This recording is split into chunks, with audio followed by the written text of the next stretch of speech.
अशानतयै कक्टमाथुमेरुगनि पान्दा खलायमानि बिसिंतै असामताय खलायनाय क्लाबनि अजामा तै संस्था रग्न हजा खलायरखा आगरतला म्युनिसिपाल कर्पोरेशननि मेयर दीपक मुजुमदार असाताय बिसिसाल करिखा असाव तंकसं लोगरंनि जोंजालों यातै तै हिमथानि मंसाबो केबें मुंफायातै खलायनानि तै मानि हामिया हाजाल खिबिनानि नखबै ट्राफिक रक केशबियातै तै एमसी आमसाय असाजरा फानलक रिना सिगांगो परमिशन नाहानातै तै लामा रग्न कसं तनिनानि नखबै असापायै दशमिनि साल पेन्डेल सबाय पाइनानि तै जुदा जुदा कग्नतयै हजा खलायमानि बिसिंतै दागि मुंरिखा प्रेस मिट खलायमानि बिसिंतै आगरतला म्युनिसिपाल कर्पोरेशननि मेयर दीपक मुजुमदार আমরা সমস্ত ক্লাব কমিটির কাছে বা পুজো উদ্যোক্তার কাছে অনুরোধ থাকবে যে পুজোর স্থান এবং আশপাশের এলাকা প্রতিদিন পরিষ্কার পরিচ্ছন্ন রাখতে হবে।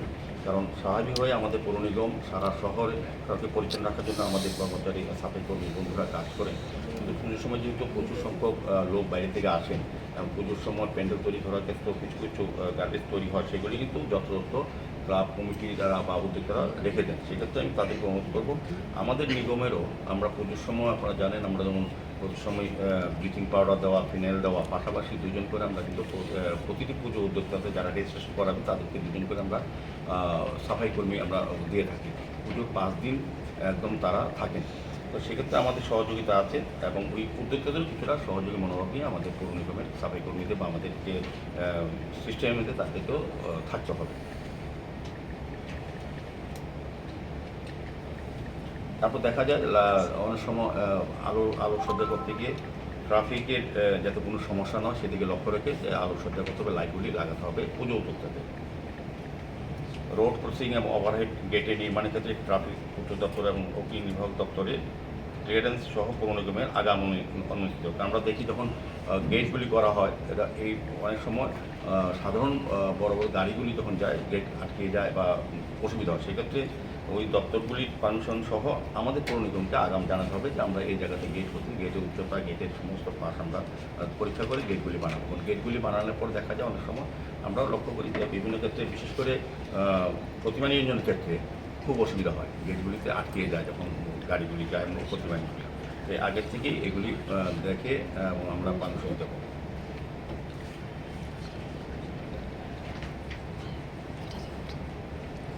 আর একটা আমাদের আবেদন থাকবে পুজো উদ্যোক্তাদের কাছে বা ক্লাবের কাছে যে শহর পরিষ্কার পরিচ্ছন্ন রাখা এবং রক্তদান সংক্রান্ত স্লোগান এইসব বার্তাগুলি যাতে প্রতিটি ক্লাবের সামনে থাকে, যাতে সমাজকে সুন্দর রাখা, স্বচ্ছ রাখা এবং বিভিন্ন সামাজিক যে বেদিগুলি আছে সেক্ষেত্রে যেসব স্লোগান বা বার্তা যাতে ক্লাবগুলি পুজো প্যান্ডেলের সামনে রাখে, যাতে যারা দর্শনার্থী পুণার্থী আসবেন বা সমাজের বিভিন্ন স্তরের ব্যক্তিরা আসবেন তারা যাতে এর সম্বন্ধে একটু সতর্ক বা সচেতন হয়, সেই উদ্দেশ্যেই আমাদের পূজা কমিটির কাছে একটা অনুরোধ রইল। একটা বিষয় যেটা বিজয়া দশমীর দিন, যেটা আমাদের সরকার থেকে তথ্য দপ্তর, রাজ্য সরকার, আরোগ্য প্রশাসন বা পৌর নিগম আমরা যে দিনটা ধার্য করি বিজয়ার যে দিনটা, যেটা ভাসানের দিন বা নিরঞ্জনের দিন, তারপরে পরের দিন প্যান্ডেল ভেঙে দিতে হবে। পুজো শেষ, বিসর্জন শেষ, প্যান্ডেল রাখা যাবে না। অনেক ক্ষেত্রে দেখা যায় অনেক দিন প্যান্ডেল রেখে দেয়, সেক্ষেত্রে যদি তারা না পরের দিন না তারা প্যান্ডেল ভাঙে নিজের থেকে, আমরা কোনো নোটিশ দেবো না, আমরা বিনা নোটিশে সেই প্যান্ডেলটা আমরা ভেঙে দেবো এবং ওই খরচাটা ওই ক্লাব কর্তৃপক্ষকে দিতে হবে। কাজে এবার পুজোর পর, ভাসানের পর, বিসর্জনের পরে আর কোনো প্যান্ডেল শহরে থাকতে পারে। কোনো নির্দিষ্ট দিন করে দেওয়া হবে কি, নাকি যে কার্নিভেল হয় ওই দিনেই লাস্ট সময়? আমাদের একটু অপেক্ষা করতে হবে। সাধারণত কার্নিভাল যেন তথ্য দপ্তর, রাজ্য সরকার, আরোগ্য দপ্তর এবং আমরাই করি একসঙ্গে, সেদিন আমরা এর মধ্যে আলোচনা হবে সরকারি পর্যায়ে, মাননীয় মুখ্যমন্ত্রীর পৌরোহিত্য সভা হয়, হওয়ার পর আমরা নির্দিষ্ট ডেট করা হয়। গত বছর ছিল যে কবে আমাদের নিরঞ্জনের ডেট হবে এবং কার্নিভাল হবে, ওই সেই ডেটই মানে শেয়ার ডেট থাকে। তারপর দেখা যায় অনেকগুলি প্যান্ডেলের পরেও মানে নিরঞ্জন করে অনেকগুলি মূর্তি। এই কারণেই এবার তো আমরা আগেই বলে দিচ্ছি যে বিজয়া দশমী যে ডেটটা ফিক্স হবে, তারপরে আর প্যান্ডেল যদি কোনো জায়গায় থাকে তারা যদি নিজস্ব বা নিজেরা না ভাঙে, আমরা বিনা নোটিশে আমরা ভেঙে দেবো এবং ওই ভাঙার যে খরচটা তাদেরকে বহন করতে হবে ওই উদ্যোক্তাদের। তো এই ট্যাগলাইন হচ্ছে কার্নিভাল। তাহলে কার্নিভালের ডেটটার সঙ্গে সাধারণত দশমীর পরের দিনে হয়, তো সেই ডেটে সরকারের সঙ্গে আমাদের সরকারের সঙ্গে কথা বলে, দর্শন দপ্তরের সঙ্গে কথা বলে আমরা একসঙ্গে সিদ্ধান্ত নেব যে কবে এই ডেটটা হবে। ওই ডেটের পরে আমরা ওই কাজটা শুরু করব। তবে আমরা তো বলি যে আমরা আলোচনা হয়েছে যে আমাদের অনুমতি ছাড়া কোনো প্যান্ডেল করা যাবে না, কিন্তু আমরা লক্ষ্য করছি অনেক জায়গাতে প্যান্ডেল অলরেডি শুরু হয়ে গেছে। যাই হোক, যেগুলি শুরু হয়ে গেছে যদি নিয়ম অনুযায়ী হয় তাদের আমাদের কোনো আপত্তি থাকবে না। যদি ব্ল্যাক টপিংয়ে ভিতরে চলে আসে কোথাও কোনো প্যান্ডেল, তবে আমরা সরিয়ে দেবো। তো আমরা যারা করেছেন তাদেরকে বলবো যে ওই নিয়ম মেনে যদি করে থাকেন তাদের কোনো অসুবিধা হবে না।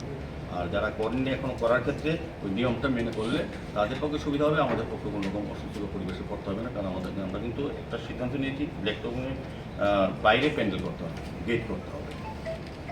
গতবার আমরা অনেকগুলি গেট আমরা সরিয়ে দিয়েছিলাম। তো এটা এই পরিবেশ পরিস্থিতি তৈরি না হয়, এই কারণে আমরা আগাম আজকে আপনাদের মাধ্যমে সমস্ত উদ্যোক্তা প্রযুক্তিতে জানিয়ে দিচ্ছি। সকল পুজো প্যান্ডেলগুলি দুর্যোগ মোকাবেলা সব ধরনের কোনো ফায়ার অ্যাক্সিডেন্ট বা কোনো ইনসিডেন্ট হয়েছে সেগুলি নজর রাখতে হবে। এরপর আমরা একটা সিদ্ধান্ত নিয়েছি, যেটা আপনাদের নিয়ে এখন আমরা বেরোবো এই মিটিংয়ের পর।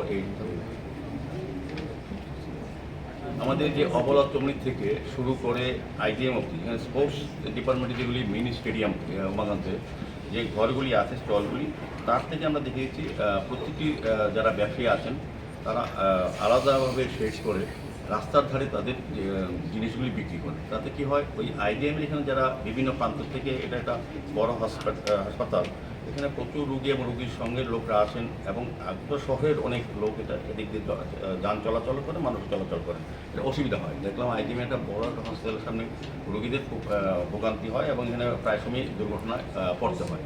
এই কারণে আমরা যাতে যানজট না হয় এবং আমরা চিন্তা করছি যে ওই স্টলগুলির যে বর্ধিত অংশ যেটা তারা নিজেরা তৈরি করেছেন বিনা অনুমতিতে, সেগুলি আমরা বলবো তাদেরকে, আজকে আমরা ভিজিট করবো, করে দেখে পরবর্তী সময় তাদেরকে জানাবো, সময় দেওয়া হবে, তাদেরকে তাদের সরিয়ে নেয়, তো আমরা পুরো নিগম ঘুরে সরিয়ে দেবো। আমরা ওই জায়গাটা দেখেছি, আমরা এখানে দেখবেন অবলা চল্লিশ থেকে সমস্ত রাস্তা পারে হোটেল হয়ে যায় অস্থায়ীভাবে।